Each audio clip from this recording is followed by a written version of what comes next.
Welcome back to आपके अपने channel geography Sindhu study points में एक बार फिर से आपका स्वागत है। और आज हम लेके आए हैं आंग्ला मैसूर युद्ध। आंग्ला मैसूर युद्ध, आंग्ला मैसूर यानी कि कह सकते हो मैसूर को हम लोग लेके आए हैं। तो मैसूर को जाने से पहले हिस्ट्री को रिकॉल कर लेते हैं। तो देखो हिस्ट्री को रिकॉल करते हैं, तो हिस्ट्री को क्या है,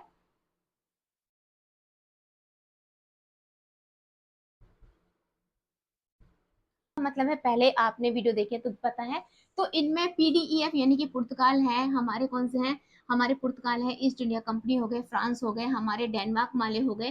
तो ये जो कंपनियां हैं वो हमारे देश में आती है, क्या करने के लिए आती है, देखो हमारे देश में ये राज्य करने के लिए आती हैं, राज्य करने के लिए नहीं आती हैं। सेंटेंस को आप समझो, ये हमारे देश में क्यों आती है, व्यापार के पर्पज से आती है। उस टाइम पे देश हमारा क्या था, सोने की चिड़िया था, हमें याद रखना चाहिए, ठीक है। तो इसमें से जो दो कंपनियां निकल के आती हैं, एक तो आती है ईस्ट इंडिया कंपनीज और एक आती है फ्रांसीसी। तो ये जो दो कंपनियां हैं, इट मींस यानी कि दैट मींस ये दो कंपनियां जो है वो टू कंपनियां is a powerful company in India. यानी कि पावरफुल कंपनियां बैठती है किसके लिए, और यानी कि ओवरऑल इंडिया के लिए ये दो कंपनियां पावरफुल बैठती हैं। लास्ट में आके इन दो कंपनियों के साथ ही क्या होता है, इन दो कंपनियों में समझौता होता है और ये दो कंपनियां एक कंपनी छोड़ के जाती है, दूसरे को इंडिया को सौंप जाती है। इतनी हिस्ट्री हमने पहले देख ली थी। इट मींस हमने ब्रिटिश ईस्ट इंडिया कंपनी जो हमारी एलिजाबेथ के कंट्रोल में थी, और एक हमारी फ्रांसीसी कंपनी थी जो हमारे फ्रांसीसी लोग आए थे, ठीक है। ये हो गया। तो देखो इसको देख लेते हैं, इन्होंने क्या काम कर रखा था, इन्होंने वेस्ट बंगाल पे पूरा यानी कि उस टाइम का जो बंगाल था, बंगाल पे इन्होंने पूरा कब्जा कर लिया था। यानी कि बंगाल की दीवानी इन्होंने किसी भी तरीके से प्राप्त कर ली थी। तो ये बंगाल में जाके बैठ गए हैं, अब बैठ गए। अब देखो इन्होंने एक और कहां पे बैठे हुए हैं, ये बैठे हुए हैं मद्रास, यानी कि मद्रास में बैठे हुए हैं, और पांडुचेरी में ये बैठे हुए हैं, ठीक है। मद्रास में है, पांडुचेरी में है, ये है। और हमारा क्या है, कर्नाटका, ठीक है, कर्नाटका। अब देखो कर्नाटक में, अब ये कंफ्यूजन ना हो जाए हमारे स्टूडेंटों को कि कर्नाटका तो मैम इधर है, आप कर्नाटका इधर क्यों पढ़ा रहे हैं। अरे भैया ये हिस्ट्री पढ़ा रहे हैं, और हिस्ट्री का जो पुराना मैप है वो अब भी आपको समझ में आ जाएगा। ये वाला एरिया जो है वो हमारा किस में आता है, तमिलनाडु में ही आता है। बट अभी जो हम पढ़ा रहे हैं वो पुरानी हिस्ट्री पढ़ा रहे हैं, यानी कि 1765 की हम लोग इस टाइम पे बात कर रहे हैं। 1765 के एरिया के यानी कि उसके अकॉर्डिंग, यानी कि जो ईयर थी उसके अकॉर्डिंग हम लोग बात करें, तो आप उसको समझ के चलेंगे, ठीक है। तो मद्रास और कर्नाटका हो गया, यहाँ पे इन्होंने वेस्ट बंगाल यानी कि बंगाल में हो गए, और यहाँ पे इस केस में ये यहाँ पे कहाँ बैठे हुए हैं, यहाँ पे ये सूरत में भी बैठे हुए हैं। तो अंग्रेज यहाँ पे बैठे हुए हैं। अब हम एक बार फिर से इन चीजों को हटा के, ये तो अंग्रेज आए थे, यानी कि 1498 में अंग्रेज आए थे, इन्होंने ऐसा किया था, तो इस तरीके से ये कामयाब हो गए हैं। अब हम दक्षिण भारत की हिस्ट्री को देखते हैं, किसको देखते हैं, हम दक्षिण भारत की हिस्ट्री को देखते हैं। तो दक्षिण भारत में दो राज्य थे उस टाइम पे, बहमी बहमनी, और दूसरा राज्य था विजयनगर साम्राज्य। विजयनगर को ऑलमोस्ट सभी लोग जानते हैं, कोई भी नया नहीं है हिस्ट्री में जो विजयनगर को नहीं जानता होगा। इसकी एक अलग से टॉपिक होता है, एक अलग से हिस्ट्री। तो विजयनगर साम्राज्य जो महामहिम साम्राज्य था, महामहिम था, वो कौन सा था, इसके बारे में हमें जानना इंपॉर्टेंट इसलिए है कि यहीं से बहुत सारे राज्य निकलेंगे जिसके ऊपर आज हम लोग डिस्कशन करते हैं। हैदर अली और टीपू सुल्तान के नाम से आप लोग अच्छे से वाकिफ हो, ठीक है।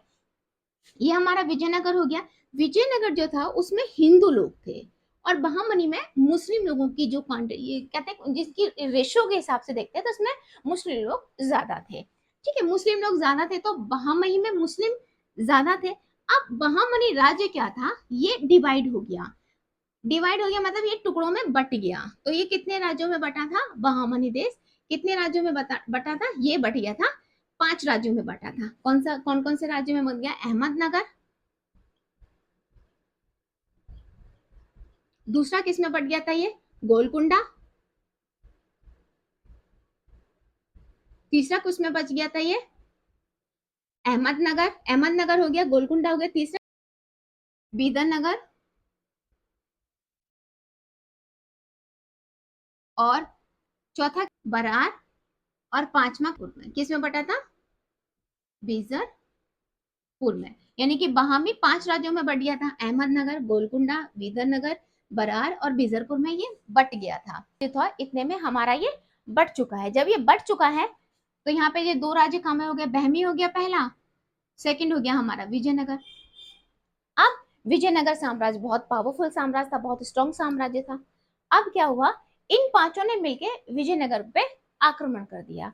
जब विजयनगर पे आक्रमण कर गया तो विजयनगर जो है वो छोटे छोटे राज्यों में, टुकड़ों में डिवाइड हो गया।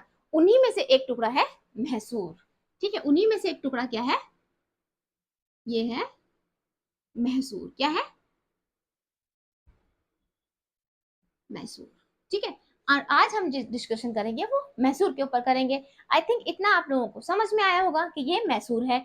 अब इस मैप को हटा के, कि देखो हमारी पीडीईएफ हमारी कंपनियां आई थी, जिसमें से हमारी ईस्ट इंडिया कंपनी और फ्रांसीसी दो मेन कंपनियां थी। इन दोनों कंपनियों में ही क्या था, मुठभेड़ चल रहा था, इन दोनों कंपनियों में ही संघर्ष चल रहा था, इन दोनों कंपनियों में ही लड़ाई हो रही थी कि भारत के ऊपर राज्य कौन करेगा। इतनी बात आपको समझ में आ गई है। और इन्होंने में क्या, ईस्ट इंडिया कंपनी ने किसी भी तरीके से वेस्ट बंगाल में क्या काम कर, बिहार और उड़ीसा की इन्होंने क्या काम कर लिया था, दीवानी प्राप्त कर ली थी।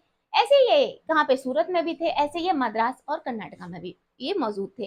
अच्छा देखो, मद्रास में यहाँ पे इन्होंने बसाया था तो पूरे में हुए, तो कलकत्ता में इन्होंने क्या बनवाया था, कलकत्ता में इन्होंने फोर्ट विलियम बनवाया था, और मद्रास में इन्होंने फोर्ट जॉर्ज बनवाया था। यानी इन्होंने किला बनवा के उसकी किलेबंदी कर दी थी। अच्छा, किलेबंदी कर दी थी, लेकिन जब इन्होंने यहाँ पे किलेबंदी करी थी, कहाँ पे, बंगाल में किलेबंदी करी थी फोर्ट विलियम ने, तो क्या होता, वहां के जो नवाब थे सिराजुद्दौला, उनके साथ में इनका संघर्ष हो गया था, क्योंकि वो मना कर रहे थे कि भाई आप ऐसे वैसे मत करो, क्योंकि उस टाइम पे क्रांति चल रही थी और फ्रांसीसियों के साथ इनका युद्ध हो रहा था। वो हमने पहले अपनी पिछली क्लासेस में देख लिया है। तो यहाँ पे भी इन्होंने फोर्ट विलियम बनाया था, फोर्ट जॉर्ज बनवाया, यहाँ पे भी इन्होंने फोर्ट बनवाए थे, तो किलेबंदी कर दी थी। इतनी हिस्ट्री इनकी है। तो ये तो रही हमारी पुरानी हिस्ट्री की, यूरोपियन कंपनियां किस तरीके से आई, इन्होंने किस तरह से कब्जा किया। ठीक है, अब हम देखते हैं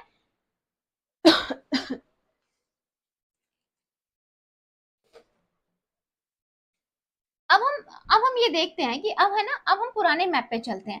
ये हमारा प्रेजेंट का हो गया। अब हम देखो पुराने मैप पे चलते हैं।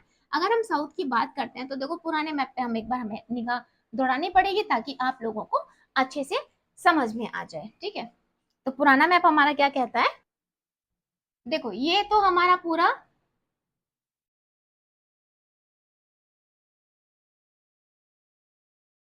ये तो पूरा हमारा मैसूर हो गया। ठीक है, ये मैसूर है हमारा। अब मैसूर के ऊपर ही यहां से हम ले लें, यहां तक है, तो ये पेशवाओं का इलाका है। पेश पेशवा बोल दो या मराठा बोल दो। ठीक है, पेशवा या मराठा का इलाका हो गया। अच्छा, अब यहीं से सट के अगर हम ये वाला एरिया लेते हैं, ये वाला एरिया, तो ये वाला जो एरिया है वो हमारा किसका आ जाएगा, देखो ये जो पूरा एरिया है, ये पूरा एरिया हमारा निजाम का चला जाएगा। ठीक है, निजाम यानी कि आज अगर हम बात करते हैं हैदराबाद में निजाम, तो ये हो जाएगा। अब निजाम, ये वाला एरिया निजामों का हो जाएगा, और ये वाला जो एरिया है पूरा, यहां से यहां तक का जो एरिया है, ये पूरा एरिया, ये क्या है, ये हमारा हो जाएगा कर्नाटका। ठीक है, कर्नाटक, कर्नाटक, इसमें ही हमारा मद्रास आ जाएगा, और इसमें ही हमारा पांडुचेरी आ जाएगा, मद्रास और पांडुचेरी। कर्नाटका में ही मद्रास और पांडुचेरी आ गया। तो देखो ये हमारा ऑल ओवर पुराना मैप है, कि देखो ये हमारा मैसूर हो गया, कहाँ से हट गया, कि पूरा ये विजयनगर साम्राज्य था। विजयनगर साम्राज्य पे इन्होंने बहामनियों जो टुकड़े हुए थे उन्होंने आक्रमण कर दिया, आक्रमण करके ये टुकड़ों में बट गया, तो ये मैसूर हो गया। और ये श्रवण, ये वाला हमारा कौन सा, श्रवण, श्रवण कोर। ठीक है, श्रवण कोर। अब देखो श्रवण कोर ये हो गया। अब हम इनके जरा अंग्रेजों के साथ में इनकी केमिस्ट्री को एक बार बैठा लेते हैं, उसके बाद हम लोग मैसूर पे चलेंगे। आप वीडियो को एंड तक मत देखिएगा। अगर आप मेरे चैनल पे नए हैं तो प्लीज मेरे चैनल को लाइक एंड सब्सक्राइब करिए और बेल आइकन का बटन दबाइएगा। जी है, इन सबकी जो केमिस्ट्री है वो यहाँ बैठे अंग्रेजों के साथ में इनकी केमिस्ट्री को एक बार देख लेते हैं, तभी हमें आगे का जो टॉपिक है वो अच्छे से समझ में आता है। ठीक है, तो इनकी केमिस्ट्री, कि यहाँ पे जो अंग्रेज बैठे हुए हैं, और ये जो मैसूर है, मैसूर का जो राजा था वो पहले से ही भाग गया था। क्या भाग गया था, इनकी इस चीज को समझने के बाद में हम मैसूर की हिस्ट्री देखेंगे कि मैसूर राज्य को बसाया कौन से वंश ने था। बहुत क्वेश्चन आते हैं आप लोगों के लिए। ठीक है, तो हम लोग क्या देखते हैं कि जो मैसूर, यहाँ पे हम लोग देखते हैं कि ये जो अंग्रेज है, अंग्रेज लोग यहाँ पे हैं। ठीक है, अंग्रेज लोग आए, अंग्रेज लोग आ गए, तो अंग्रेज लोग आ गए, अंग्रेज लोगों ने क्या काम करा, जो मैसूर का राजा था वो पहले से ही भाग गया था कि ये तेरे ऊपर हमला करेगा। पूछो कैसे हमला करेगा भाई, देखो मराठा उस टाइम पे मराठा बहुत पावरफुल, बहुत शक्तिशाली थे, यानी कि बहुत ज्यादा इनमें ताकत थी, बहुत शक्तिशाली ये थे। निजाम जो थे, निजाम का जो नेचर था वो ढुलमुल नेचर था। वो मतलब कभी एक जगह स्थिर नहीं थे, जिसे कह सकते हैं हम बेपैंती का लोटा, जहां उसे दिखा वहीं वो लुढ़क गया, किसी के साथ स्थिर खड़ा नहीं था। तो निजाम ढुलमुल किस्म का इनका नेचर था। अच्छा जी, अब ये कर्नाटका, आप देखो कर्नाटका पे ऑलरेडी मद्रास में अंग्रेजों ने अपना फोर्ट विलियम बनाया, फोर्ट जॉर्ज बनाया हुआ था, किलेबंदी कर रखी थी ऑब्वियसली, कि मद्रास को तो ये छेड़ेंगे ही नहीं, कि जब इन्होंने किलेबंदी कर रखी है तो यहाँ पे इनका राज्य कायम है। ठीक है, अब निजाम है, निजाम का इन्हें नेचर पता है कि ये ढुलमुल है, इसका कोई वैल्यू नहीं है। तो निजाम ने उससे पहले क्या काम करा कि यार ये ताकतवर है, ये कहीं मेरे पे हमला ना कर दे, तो इसने फ्री में ही क्या काम करा, फ्री में ही यहाँ, यानी कि इसका जो राज है ना, यहाँ से ये फ्री में ही ये थी उत्तरीय सरकार। ठीक है, क्या है ये, उत्तरीय सरकार। ये इन्होंने क्या काम करा, उत्तरी सरकार को इन्हें अंग्रेजों को इन्होंने गिफ्ट कर दिया, ऑलरेडी गिफ्ट कर दिया कि भाई अगर मुझ पे कोई आक्रमण करता है तो आप मेरा सपोर्ट करें, आप मुझे सहयोग करें, मुझे आप ताकत दें। तो अंग्रेज अब निजामों के ऊपर भी हमला नहीं करेंगे। मराठा थे ऑलरेडी ताकतवर थे, और ये श्रवण कौर जो था, श्रवण कौर में भी क्या था, अंग्रेजों का दबदबा था, ये अंग्रेजों से मिले हुए थे, तो यहाँ पे भी वो हमला नहीं करेगा। तो ये जो थे कर्नाटका वाले, जो ये जो थे मैसूर वाला, ये राजा समझ चुका था कि अगर इसने साउथ में हमला किया, यानी कि अगर इसने दक्षिण भारत में हमला किया, तो बेटा ये तेरे ऊपर हमला करेगा, क्योंकि मराठा के ऊपर ये छिड़ेगा नहीं, और बाकी सब इसके अपने हैं, तो ये रहा कौन, बचा कौन, बचा मैं। तो ये बहुत अच्छे से समझ चुके थे, इनकी बुद्धि यानी कि एक कहते हैं ना, ये बहुत ही चतुर किस्म के, यानी कि समझदार थे। समझदारी के लिए एजुकेशन या पढ़ाई लिखाई जरूरी नहीं है, आपकी लोकलिटी, यानी कि आप कितना सामाजिक हैं, कितने समाज के तौर तरीके से आपको देख के चलते हैं, उस तरीके से ये बुद्धिमान था।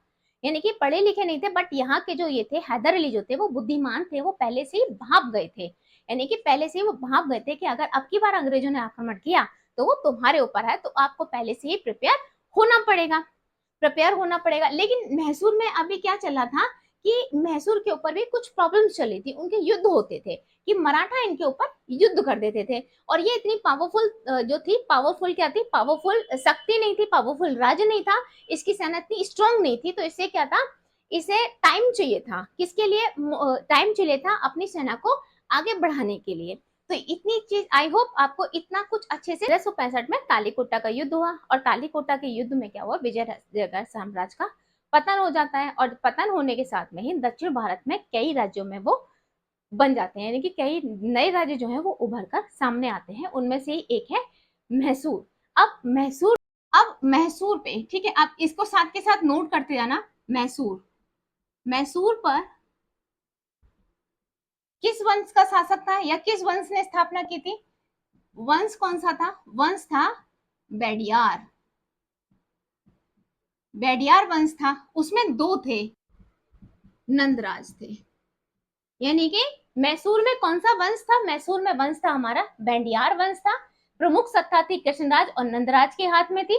ठीक है, जब तालीकोटा के युद्ध में बहुत सारे हो गए थे, तो मैसूर जो है वो संघर्ष कर रहा था, यानी कि अपने प्रभु सत्ता की के लिए संघर्ष कर रहा था। उसका संघर्ष किससे चला था, पेशवा, यानी कि मराठों से इसका संघर्ष चल रहा था, यानी कि मराठों को ये क्या कहते थे, चौथ देते थे, यानी कि मराठे इनसे चौथ वसूली करते थे। ठीक है, तो ये हमारी इतनी हिस्ट्री आपको पता होगी कि मैसूर को बांडियार वंश ने स्थापित किया था, या बांडियार वंश थे, और बांडियार, इनकी जो प्रमुख सत्ता थी कृष्णराज और नंदराज के हाथ में थी। नंदराज जो थे, यही क्या काम करते हैं, इन्हीं यही जो है वो हैदर अली को लेके आते हैं, जो आगे चल के मैसूर में राज कायम कर लेते हैं, मैसूर की सत्ता को। इसको एक और पॉइंट लिखो, नंदराज नहीं, नंदराज नहीं, हैदर अली को 55 ईस्वी में 1700 डोंडी गुल का फौजदार बनाया।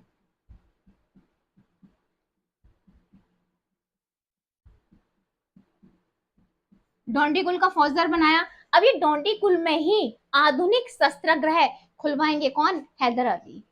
आधुनिक शस्त्रगृह क्यों खुलवाएंगे हैदर अली, क्योंकि हैदर अली के साथ में फ्रांसीसियों का काफी अच्छा तालमेल था, यानी कि इन्होंने फ्रांसीसी सेना से अपनी सेना को प्रशिक्षण दिलवाया था और डोंडीगुल में ही इन्होंने आधुनिक शस्त्रागार खुलवाया था। यानी कि आधुनिक शस्त्रागार कहाँ खुलवाया था? डोंडीगुल में खुलवाया था, जहां नंदराज ने इन्हें फौजदारी बना के इन्हें फौजदार वहां का नियुक्त किया था। ठीक है, इंपॉर्टेंट क्वेश्चन है, आप इसे नोट डाउन करिएगा।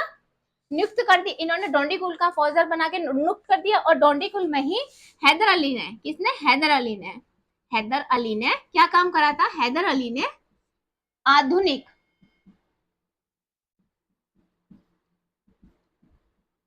शस्त्रगृह खुलवाया था। आधुनिक शस्त्रगृह खुलवाया था हैदर अली ने डोंडीगुल के अंदर। हैदर अली ने आधुनिक शस्त्रगृह खुलवा दिया था। अब हैदर अली जो है वो धीरे धीरे वांडियार वंश पे अपनी सत्ता यानी कि अपनी सत्ता स्थापित करते चले गए और वांडियार वंश का अंत हो गया और मैसूर में हैदर अली ने सत्ता हासिल कर ली। इतना पॉइंट्स हो गया।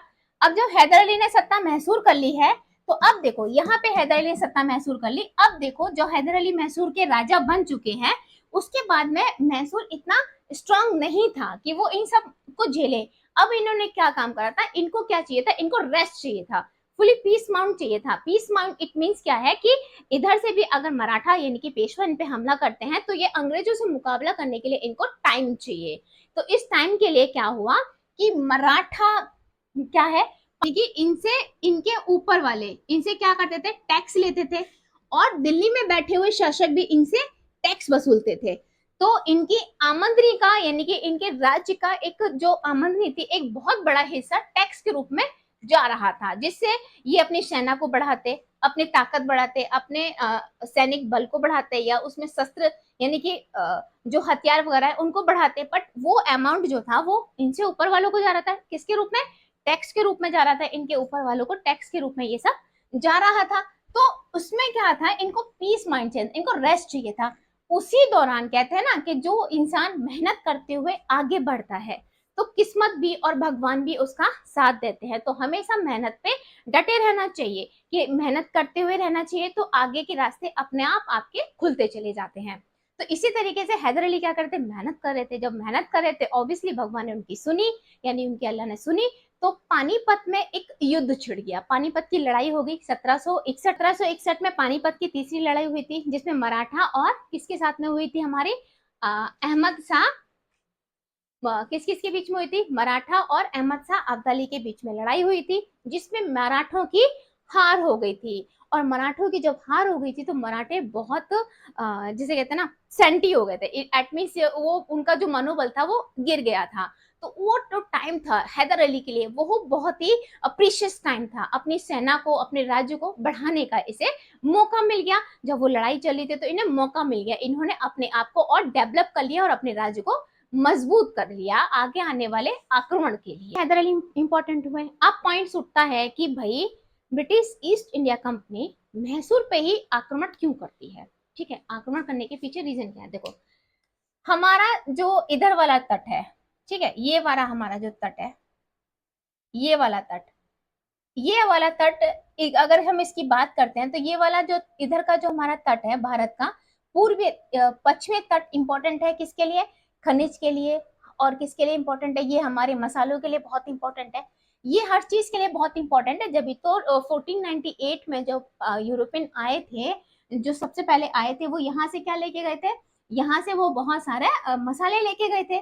उसने ज्यादा क्वांटिटी में बेचा था, जब भी तो अंग्रेजों को यहाँ आने की बेसब्री से इच्छा हुई थी कि भाई हमें भी जाना चाहिए। सारे अंग्रेज यहीं आ गए, दौड़ गए थे। तो मैसूर के ऊपर यानी कि क्यों इंपॉर्टेंट है? एक तो मैसूर बहुत ही समृद्ध एक राज्य हो गया इधर की। यहाँ पे सेकंड पॉइंट देखा जाए, यहाँ कृषि अच्छी थी, कृषि के साथ साथ यहाँ व्यापार अच्छा था, यहाँ की जमीन अच्छी थी। तो अंग्रेजों को लालच हो रहा था क्योंकि पैसा चाहिए, ऑब्वियसली पैसा चाहिए नहीं ना, तो वो लालच हो रहा था कि ये जमीन अच्छी है। यहाँ पे एक और था, यहाँ पे क्या था? यहाँ पे हमारे मसाले यानी कि गरम मसालों के लिए बहुत पॉपुलर था, इसलिए अंग्रेजों को आक्रमण करती है। देखो, कृषि अच्छी, व्यापार अच्छा, समृद्ध है। दूसरी बात है, चंदन का व्यापार यहाँ पे बहुत अच्छा होता है। चंदन का व्यापार यहाँ पे आज भी अच्छा होता है और आज भी यहाँ पे चंदन के व्यापार को बैन कर रखा है। वहाँ के पेड़ों को संरक्षित करने के लिए गवर्नमेंट बहुत सारे प्रयास करती है। ठीक है, तो यहाँ पे चंदन का व्यापार, आज के टाइम में चंदन की लकड़ी जब इतनी इंपॉर्टेंट है तो सोचो उस टाइम पे कितनी इंपॉर्टेंट होगी और कितनी वैल्यू होगी चंदन की लकड़ी की। ये चीजें हो जाती हैं। उसके बाद में यहाँ पे जो मसाले हैं उसका व्यापार बहुत अच्छा होता है, ठीक है। रेशम के कारण भी यहाँ का जो व्यापार है, क्योंकि रेशम कर्नाटका यानी कि रेशम जो है यहाँ के लिए बहुत अच्छा है, तो रेशम की भी व्यापार पहले से था और आज भी अच्छा है। ये बहुत सारे रीजन थे कि पैसे की वजह से British east India company Mysore पे आक्रमण करना चाह रही थी, यहाँ पे कब्जा करना चाह रही थी कि यहाँ की भी जो दीवानी है, यहाँ का भी जो पैसा है वो हमें मिलना चाहिए। ऊपर से क्या था, हैदर अली परेशान था, भाई पेशवा भी उसे परेशान कर रहे थे, ऊपर से ये लोग भी परेशान कर रहे थे। तो जब यानी कि मराठों ने इनके ऊपर युद्ध कर दिया, यानी कि आक्रमण कर दिया, तो अंग्रेजों ने निजाम को कहा कि जब वो आक्रमण कर रहे हैं तो आप भी आक्रमण कर दो। तो हैदर अली ने उस टाइम पे क्या काम करा, पेशवाओं को पैसे की, यानी कि पैसे की पेशकश की। तो वो युद्ध क्यों कर रहे हैं, वो युद्ध भी तो पैसे के लिए ही कर रहे हैं कि ये वाला राज्य भी अगर हमारे पास आ जाएगा तो हमारे पास में आमदनी ज्यादा हो जाएगी। तो उसने पहले से पहले ही पेशवाओं को किसकी पैसे की पेशकश कर दी है, यानी कि पैसे का उनको पेशी। तो जो संधि की है तो वो 35 लाख रुपए की इन्होंने संधि की है, जिससे पेशवा पीछे हट गए, उन्होंने इससे युद्ध नहीं किया। अब निजाम जो लड़ाई कर रहे थे तो इनके बीच का जो इंसान था, बीच का जो मेंबर था, उसने निजाम को समझाया कि भैया अभी तो तू क्या काम कर रहा है, अभी तू ब्रिटिश ईस्ट इंडिया कंपनी के कहने पर इन लोगों से लड़ाई कर रहा है। अगर ब्रिटिश ईस्ट इंडिया कंपनी चली जाती है तो बेटा रहना तो तुझे इनके साथ में ही पड़ेगा ना, और फिर पता फिर तेरा क्या होगा। तो निजाम भी तो ढुलमुल नेचर का होता है, वो समझ गया और वो भी पीछे हट गया। इस तरीके से हैदर अली को बहुत सारा टाइम मिल गया था अपनी सेना को अच्छे से मजबूत करने का। उधर से ब्रिटिश ईस्ट इंडिया कंपनी ये देख रही थी, वो मौका पा रही थी कि मुझे इसके ऊपर, मैसूर के ऊपर युद्ध करना है। तो पहला आंग्ला मैसूर युद्ध स्टार्ट हो जाता है। किस किस के बीच में होता है, हैदर अली के बीच में होता है और ब्रिटिश ईस्ट इंडिया कंपनी के बीच में होता है। अब क्वेश्चन उठता है कि ब्रिटिश ईस्ट इंडिया कंपनी तो है, पर उसका गवर्नर जनरल कौन था जिसके साथ में हैदर अली का पहला आंग्ला मैसूर युद्ध स्टार्ट होता है। मैसूर युद्ध कितने चरणों में, ये 4 चरणों में होते हैं, ठीक है। तो पहला जो चरण है, यानी कि पहला जो युद्ध है, पहला युद्ध वो कब होता है, 1700 से लेके 1769 के बीच होता है। किस किस के बीच होता है, हैदर अली और किसके बीच होता है, अंग्रेज वेरी लास्ट इनके बीच में युद्ध होता है, यानी कि 1769 के बीच में होता है। इसमें मैसूर की तरफ से हैदर अली और अंग्रेजों की तरफ से वेरी लास्ट होते हैं, ठीक है। ये युद्ध होता है। तो हैदर अली की जो सेना थी वो फ्रांसीसियों के सेना से प्रशिक्षण ली हुई सेना थी, और ये अंग्रेजों के साथ में मुठभेड़ करती है। तो वहां पे क्या हुआ था, अंग्रेज इस लड़ाई में बुरी तरीके से हार गए थे, यानी कि परास्त हो गए, हार गए थे, बुरी तरह से परास्त हो गए थे।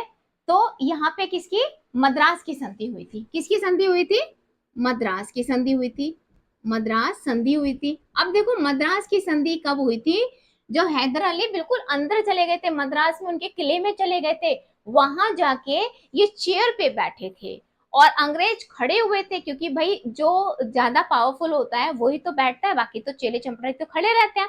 तो ये बैठ गए थे। इन पे संधि क्या हुई थी कि मेरे ऊपर जो भी आक्रमण करेगा आप मेरी हेल्प करेंगे, मुझे मदद करेंगे। ये बहुत सारी चीजों की इनके ऊपर संधि हुई थी और इन्होंने मुआवजा भी अंग्रेजों से लिया था। उसका भी भरपाई कौन करेगा, आप करोगे, मेरे ऊपर कोई आक्रमण करेगा तो आप मुझे सपोर्ट करोगे। ये संधि हुई थी कहाँ पे, अंग्रेजों की और हैदर अली के मध्य में, जब मद्रास की संधि हुई थी पहले मैसूर आंग्ला युद्ध में, ठीक है। ये हो गया था। अच्छा जी, अब इसी के दौरान क्या हुआ था कि मराठों के ऊपर अंग्रेजों ने लड़ाई कर दी थी, यानी कि पहला मराठा आंग्ला युद्ध। मराठा आंग्ला युद्ध इसलिए बताया जा रहा है, बीच में इसलिए आ रहा है कि अब जो सेकंड युद्ध होगा उसमें जो पेशवा हैं वो हैदर अली की तरफ आएंगे, ठीक है, और निजाम भी हैदर अली की तरफ ही आएंगे। तो इसके आने के पीछे का जो रीजन है वो एक पॉइंट ऑफ व्यू आपको बताना चाहिए कि वो क्यों इनका सपोर्ट कर रहे हैं। तो जो अंग्रेजों ने पेशवाओं के साथ में लड़ाई कर दी, तो पहला मराठा आंग्ला युद्ध हुआ था, कब हुआ था, 75 में हुआ था, यानी कि 1775 में हुआ था, ठीक है। तो 1775 में हुआ था, मराठों के ऊपर अंग्रेजों ने लड़ाई कर दी थी। मराठों के ऊपर आंग्ला, यानी कि प्रथम मराठा आंग्ला युद्ध हुआ था, मराठा आंग्ला युद्ध हुआ था। ये प्रथम हुआ था। तो मराठों से यानी कि पेशवाओं के मन से अंग्रेज उतर गए थे, ये इनके मन से निकल गए थे, ये इनसे अच्छे नहीं लगते थे इन्होंने। तो इन्होंने किसकी, हैदर अली की सपोर्ट किया था। यानी कि अब जो सेकंड मराठा आंग्ला युद्ध हो गया था। अब देखो, अब उसके बाद में दूसरा, हमारा दूसरा युद्ध होता है, दूसरा युद्ध मैसूर युद्ध होता है। किसके साथ में होता है ये भी होता है हमारी हैदर अली और अंग्रेजों के साथ में होता है। बट अब इसमें क्या कंडीशन थी, इसमें हमारे मराठा आ गए, पेशवा आ गए और निजाम इनके साथ हो लिए। यानी कि निजाम भी इनकी, क्योंकि निजामों का जो नेचर है ना वो ढुलमुल नेचर है, कभी इधर है कभी उधर है, उनका कोई एक स्टैंड नहीं है। तो ये इनके साथ हो लिए, यानी कि हैदर अली के साथ में मराठा भी हो गए और प्लस निजाम भी हो गए कि हम भी आपकी तरफ से अंग्रेजों के लिए लड़ेंगे। सेकंड मैसूर युद्ध में 1780 से लेके 1784 तक लड़ा चला था हैदर अली। तो इसमें देखो एक गुट बन गया, हैदर अली प्लस पेशवा और प्लस निजाम। 1782 तक यानी कि 1782 तक तो सब कुछ ठीक ठीक रहा था। लेकिन जब अंग्रेजों ने ये देखा कि भाई इनके साथ तो अब मराठा पेशवा भी आ गए हैं, निजाम भी आ गए हैं, तो या तो बहुत भारी पड़ेगा क्योंकि हमें नुकसान हो जाएगा, हम लोग तो हार जाएंगे। ये इन्होंने ये देखा अंग्रेजों ने, तो इन्होंने अपनी चाल चली। इनकी आदत है शुरू से चाल चलने की। इन्होंने चाल चली, चाल क्या चली, इन्होंने निजाम को तो अलग कर दिया। तो निजाम जो थे वो तो अलग हो गए, वो तो फिर से अंग्रेजों के साथ मिल गए। अब पेशवा जो थे वो पेशवा भी अब हट से, यानी कि ये भी न्यूट्रल हो गए, ना ये इनके फेवर में थे ना ये इनके फेवर में थे, ये न्यूट्रल हो गए। तो इसी बीच में इनकी जो ताकत थी वो थोड़ी सी कमजोर हुई, पर थोड़ी हुई, ज्यादा नहीं हुई। इसी बीच में क्या हुआ कि 1782 में हैदर अली की मृत्यु हो जाती है। तो ये खबर सुनने को मिलती है लेकिन पता नहीं पड़ता है, क्योंकि 3-4 दिन तक तो इनकी सेना में देखो इतना एका था कि 3-4 दिन तक तो पता ही नहीं पड़ता है कि हैदर अली की मृत्यु हो गई है। क्योंकि मान लो अगर कोई राजा युद्ध के दौरान खत्म हो जाता है तो सेना तो बिल्कुल बिखर जाती है, मैदान से एकदम भाग जाती है। बट इनके जो केस था, उनके केस में ऐसा हुआ ही नहीं। ये हिस्ट्री है कि हुआ ही नहीं, 3-4 दिन तक तो बाहर के लोगों को पता ही नहीं पड़ी, इतना एका था इनकी सेनाओं में, पता ही नहीं पड़ी कि हैदर अली खत्म हो गए हैं। तुरंत इनके बेटे को यानी कि टीपू सुल्तान को गद्दी पर बैठा दिया गया। और गद्दी टीपू सुल्तान को मैसूर का शेर कहा जाता है, ठीक है, गद्दी पे इन्हें बैठा दिया गया और ये गद्दी पे बैठ गए और बाकायदा युद्ध उसी तरीके से लड़ा गया, पर युद्ध खिंचता चला गया। यानी कि ये 1784 तक खिंचा। उसमें भी क्या हुआ, उसमें भी हैदर अली की जगह टीपू सुल्तान की स्थिति मजबूत थी हैदर अली के बाद में भी। तो इसमें किसकी संधि हुई थी, इसमें मैंगलोर की संधि हुई थी। इन संधियों को इंपॉर्टेंट है कि कौन से युद्ध में कौन सी संधि हुई थी। अच्छा, अब सेकंड युद्ध में क्या था, सेकंड युद्ध में पहले तो बैरंगलास थे अंग्रेजों की तरफ से, अब सेकंड युद्ध में कर्नवालिस थे।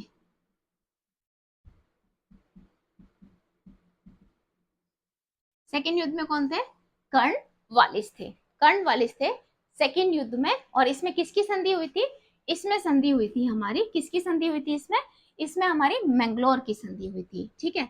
इस युद्ध में किसकी संधि हुई थी, इस युद्ध में किसकी संधि हुई थी, संधि हुई थी मैंगलोर की। और की संधि 1784 में हुई थी। आई होप आपको ये टॉपिक समझ में आया होगा। नेक्स्ट जो हमारे 2 युद्ध बैठे हैं वो मैं नेक्स्ट वीडियो में बताऊंगी। Thank you.